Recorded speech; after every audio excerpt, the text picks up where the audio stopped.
Alright, welcome back to the Supercoach Nuff channel. In this video we're going to preview round 19 of the 2025 NRL Supercoach season.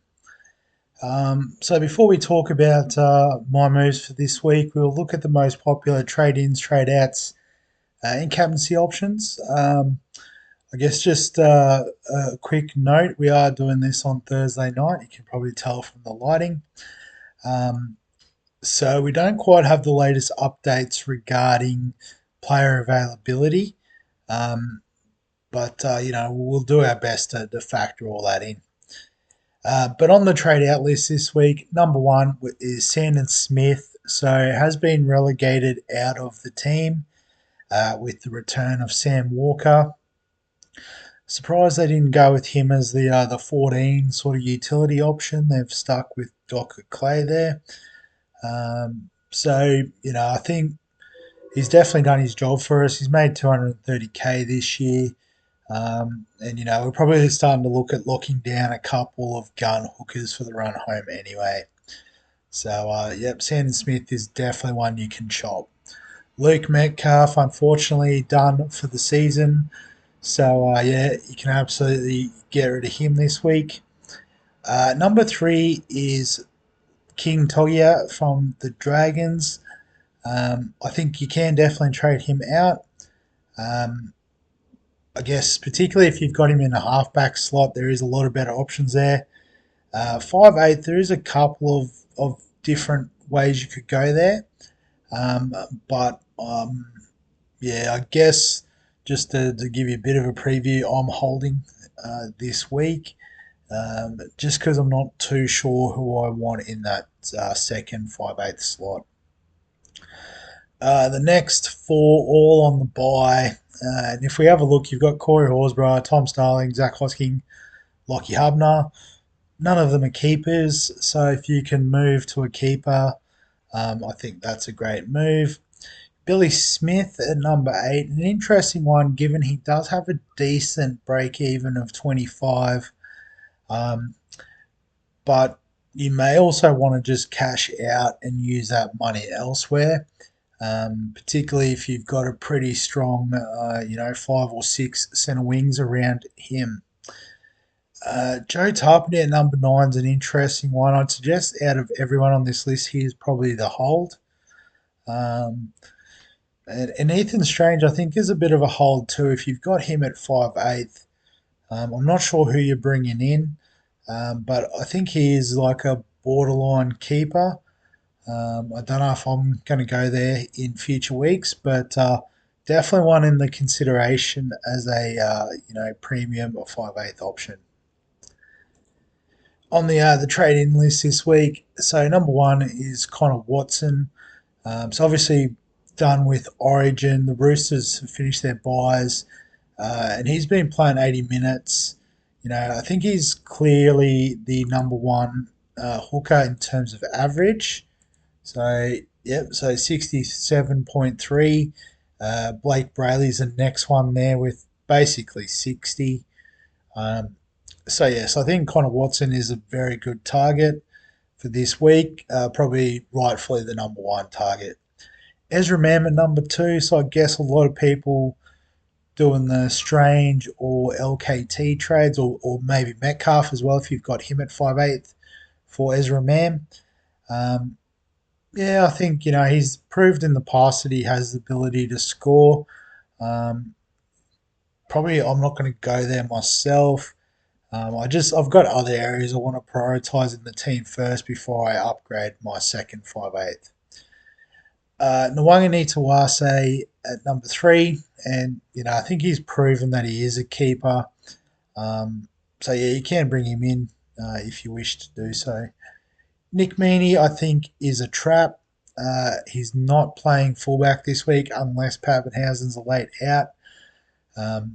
May keep the goal kicking, so there's a little bit of scoring there, but his 2 tries last week were off the back of his backup play, which he probably won't be doing as much of if he's playing out in the centres. Angus Crichton, yep. So another one who's finished with Origin, you can bring in with confidence. Should back up. Um, Although I guess he did play 80 minutes, but I think he will back up. So I think that's fine to do this week. Zach Lomax, I think, should back up. So keeper in the centre wing makes sense. Probably the only knock is that he is playing Penrith this week. Doesn't have like a ridiculously low break even. So he may be a little bit cheaper next week, but again, you can bring keepers in at any point, really. Talon Silva, so named on the bench with Lussick starting.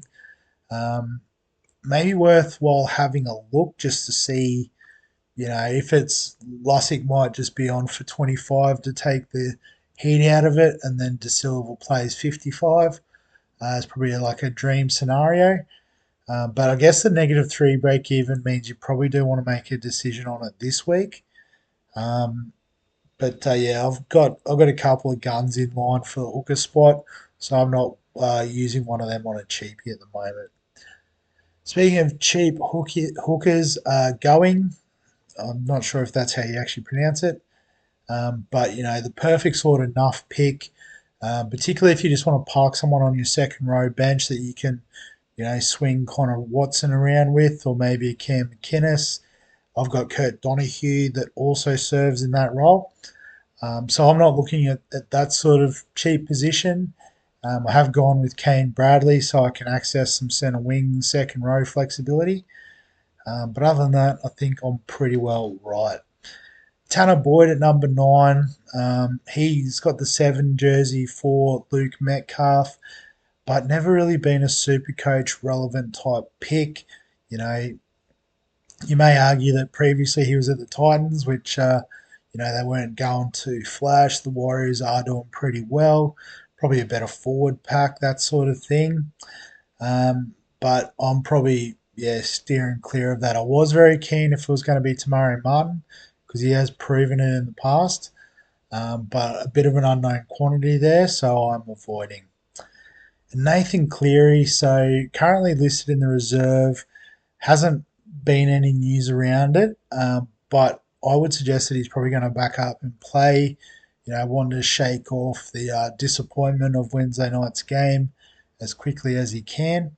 Um, the one thing is he does have quite a big break even, and it's not to say that he can't hit it this week, but you may want to give it a week until he's definitely playing. I guess also with that injury, he may not be kicking goals, which may limit his upside. Um, so I was tossing up on Cleary, but he is one I'm looking at leaving for a week. But if you want to bring him in and he does play, I wouldn't blame you. So in terms of the captaincy this week, so the most popular captaincy option, because I've still got hookers selected, probably would help if I got rid of that. But James Tedesco, so against the Dragons, it's not the worst shout. A lot of people may have just not updated their teams a bit like myself. So he was my captain last week. Um, yeah, it's not the worst shout, but I think there's a different option this week. Herbie Farmworth, so going the straight C in the first game. He has been in great form of late. Um, has a break even of 127. I guess that's just with the price of how expensive he is. But he's projected at 121, and the Sharks haven't been setting the world on fire of late. So I think definitely more of a VC shout because he does play the first game. But yeah, if you've got the big stones to put the C on him straight up, more power to you. Terrell May, I think, is the safe sort of conservative captaincy shout. So that makes sense. Jacob Kiraz will be back. Didn't get on the field as 18th man, but probably will be better for the experience of just being around the team, albeit in a losing effort. But we know he's got the good base. He's got the upside. So Kiraz, yeah, again, probably a braver shout, but yeah, people have been doing better than me this year. Scotty Drinkwater and Ryan Pappenhausen. So, fullbacks. I guess Drinkwater against the Bulldogs, I don't think is a great shout just because of how good the Bulldogs' defense is. I think, the 80 is optimistic there in the projected score. Um, and as a Bulldogs fan, I hope it's closer to the 25. But Ryan Pappenhausen against Newcastle without Kalen Ponga, without Fletcher Sharp. They do get Leo Thompson back, I think, though, so their forward pack will be a little bit more beefed up. And I guess the Storm, I am predicting that Munster and Grant won't back up. Probably Coates won't back up. Um, who else? Trent Liero, he had a massive game as well. He might sit it out. Um, so I think without those sort of big guns, it may limit his upside, but they have done pretty well so far this season with those guys, sitting out games here and there. Nathan Cleary, if he does play, I think, like we said, does want to, sort of get after it after Origin. But without the goal kicking potentially, I think it's a bit risky. Payne Haas, another one who may miss out just because of an injury, that back injury that he's been carrying. But in saying that, he plays, he does the same thing regardless of how fit he is. So I think he could back up, and if he does, he's always a good captaincy option. Nwagani Tawase, so I guess, from someone who was only essentially a rookie at the start of the year to be in the captaincy conversation sort of shows what a great season he's had. But yeah, definitely a real pot at 0.7% of a percent. Jerome Hughes, Nico Hines, I'll give a little shout out to down there as well. Obviously, halfbacks getting their hands on the ball. Um, Probably prefer Hughes over Hines, partly as an owner, but partly, the Sharks haven't been going too flash. VCs, so a few that we've already talked about, including Hines. Eli Katoa, does have the upside to go big. Jacob Press and maybe a few people sort of holding on the hope after last round, like myself. Um, but yeah, a lot of the similar names there in the conversation. So, in terms of the trades this week, the first trade is just going to be the same one I was already going to lock in all along, which was Connor Watson in for Wade Egan. I think Watson only played about 20 minutes, 25 minutes last night in Origin. So should be good to go. Play 80, happy days. Second trade is a little bit different. Obviously, I was looking at Cleary, I was looking at Grant. And as I said, I think Grant might have the week off. I think Cleary might play, but just given that he's not kicking goals and he does have a high break even, I am happy to sort of sit on it for a week. So the second trade I'm going to do is I am going to trade out Billy Smith. But as you can see, I've already got a pretty decent second row, center wing. You know, Bradley will swap with Fermor. So I really don't need another keeper in there just at the moment. Um, but in saying that, I'm not going a complete enough option um, because I do want to have the option of potentially using, if I've gone too far past him, must have done, I forget where he is. There he is. So Fletcher Hunt. So it looks like he's got the fullback gig at the Knights with Ponga and Sharp, probably out for the season. So he did play that one game of fullback and looked pretty good in terms of Supercoach scoring. Um, so he does have a nice little break even too, so he will generate a bit of cash if we do need to squeeze that out of him. Um, but it does also free up that extra bit of money. Obviously, we didn't have enough to go Cleary and Grant directly this week.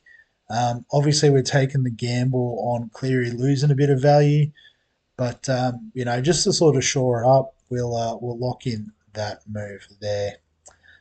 And so what that does give us 392k. So I haven't actually really thought too deeply about this. So what I'm going to do is a bit of live calculating here. So this is now going to be round 20. We've already done that trade. So that's going to be Savala to Grant.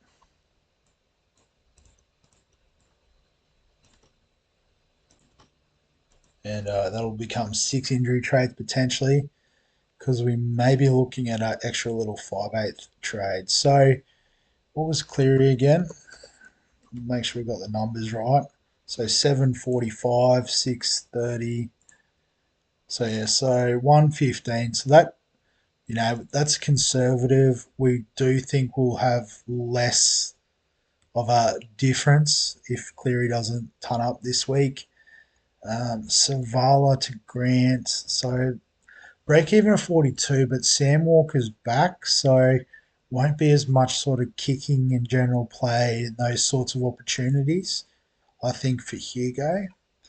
So I think we'll just go off the current prices because, if Grant plays a break even of 80, they probably won't play him for the 80 minutes. So I think that's fair.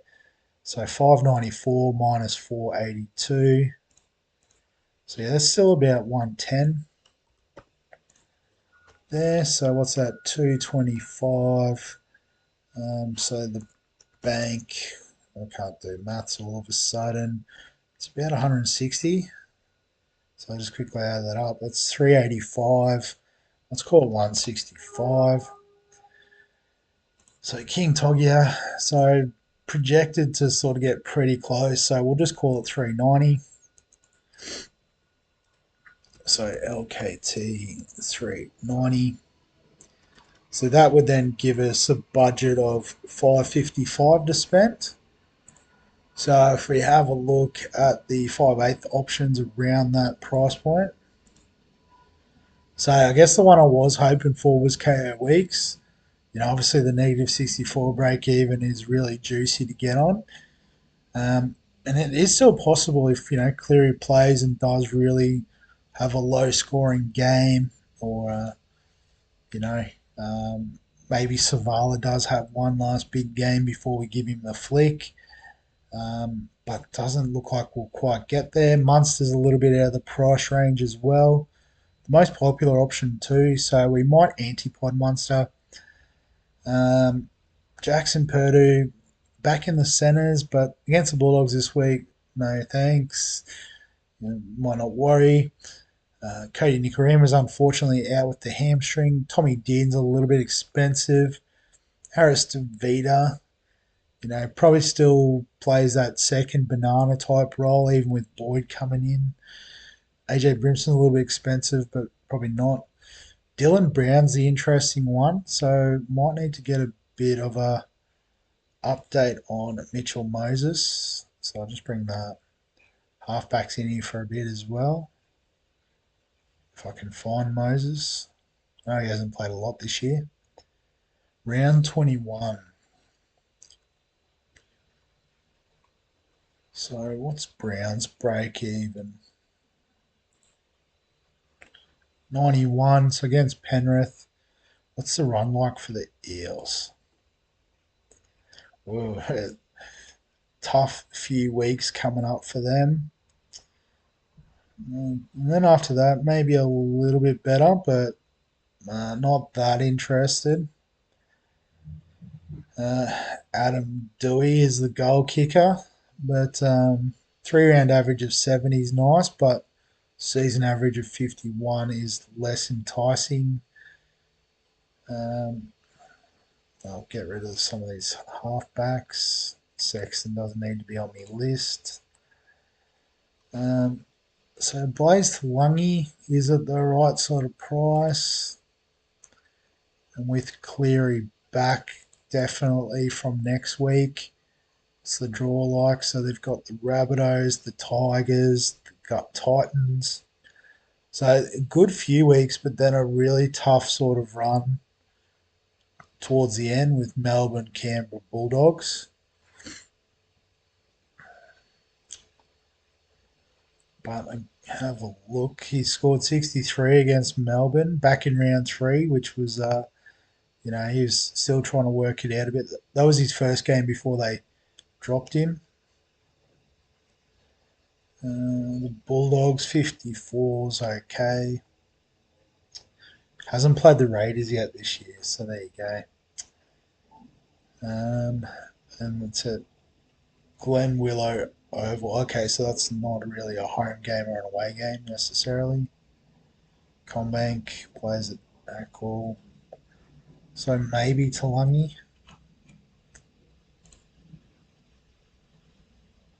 Matt Burns a little bit expensive. If he was kicking goals, I'd be keener, but not really. Um, Ezra Mam's slightly out of that price range and is about to go up.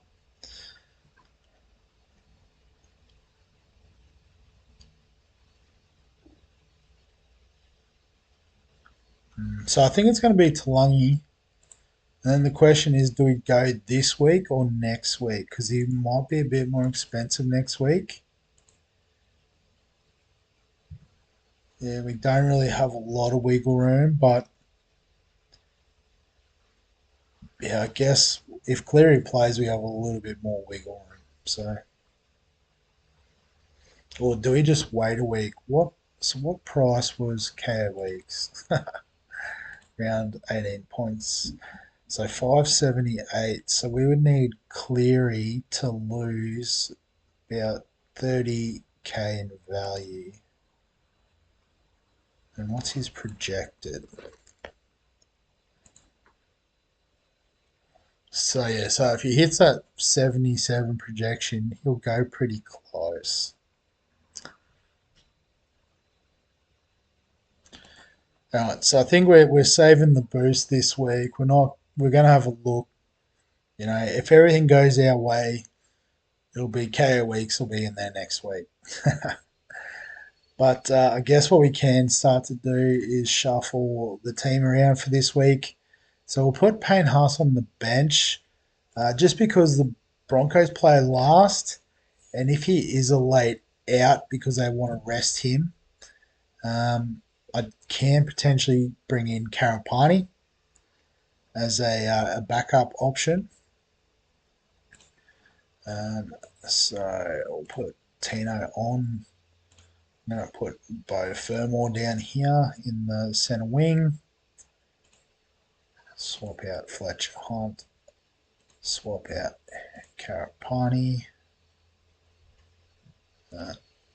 So we are putting Kiraz on the bench. Starting at Campbell. So we need one more reserve. So we've got Donahue, Savala. So I think maybe we'll do Karapani. Against the Titans, it is a nice matchup for centre wingers, and particularly him on the wing. So I guess if Haas is out, we may just be copping the auto emergency, which looking at who we've got is going to be King Togia or Hunt or Savala if it goes sideways. So I think we'll take that risk. Kurt Donahue, can we get our man Kurt into the team? Not sure where.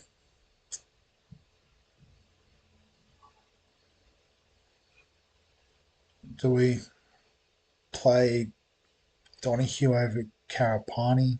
I think the upside's there. That's the problem. Is there any? Um, do we?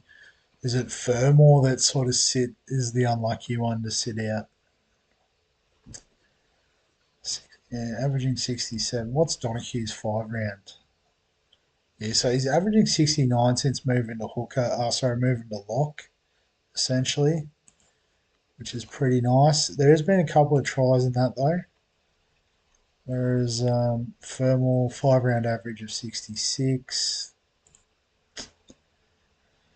Donahue probably has a little bit more of a chance of scoring against the Sharks. Are favourites against the Dolphins. That's unreal.